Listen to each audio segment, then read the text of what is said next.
là, le traitement, là, il fonctionne pas. Il est défaillant. Il y a la police verte dans un rapport, c'est écrit des enquêteurs qui sont allés sur le terrain. Le traitement n'est pas inerte, il n'est pas stable et ce n'est pas solidifié. C'est censé, pour les gens qui connaissent pas ça, là, je résume un peu grossièrement, mais ils mélangent les déchets toxiques avec du ciment, puis en séchant, c'est censé devenir des blocs de béton solides. OK? Mais malheureusement, comme ils coulent ça dans un trou, puis que c'est pas couvert, il pleut, puis avec le gel dégèle, c'est pas censé avoir de gel dégèle, ben la recette est pas la même, puis finalement ça solidifie pas.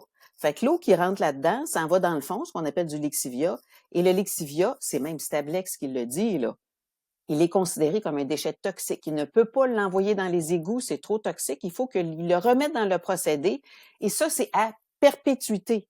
Fait que même de leur propre aveu indirectement, ils le disent que ça fonctionne pas. C'est aussi écrit dans le rapport de la commission Charbonneau du début des années 90 sur les déchets toxiques, pas celle sur la corruption, mais l'autre avant, mais il devait y en avoir aussi la corruption là-dedans, en tout cas, il ne pas. Donc, que le procédé n'est pas inerte, n'est pas stable et ce n'est pas solidifié. Fait qu'on l'invente pas, là.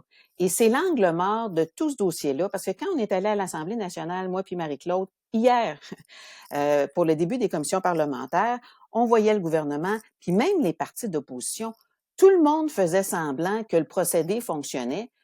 Puis on reviendra sur la mairesse après, là, parce qu'elle a dit, moi j'en veux des déchets toxiques, mais c'est pas ce terrain-là, c'est l'autre de côté, parce que oui, le traitement, il est correct.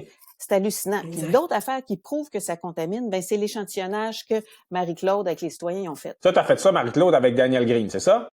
Ouais, c'est ça. Puis grâce à Maire au Front, qui a bien voulu subventionner à même son budget pour 10 000 ça a coûté. Donc, ils ont payé tous les frais.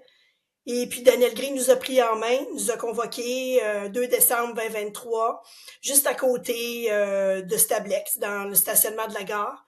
Puis, il nous a donné un cours à une trentaine de citoyens. Il y avait des gens d'au secours, il y avait des gens du MOR, il y avait d'autres associations environnementales qui étaient là, puis des citoyens.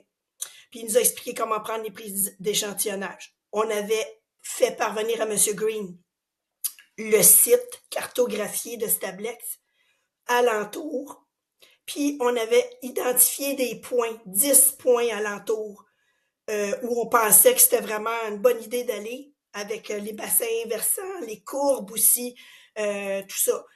Puis Daniel, il a dit, OK, c'est bon, on part. Fait qu'on est tous allés en petits groupes, on s'est tous mis alentour. Il y avait dans le ruisseau, qui passait, le ruisseau Lockheed, qui était là aussi. Puis après ça, on a tout mis ça dans une glacière. Ça, c'est super bien fait.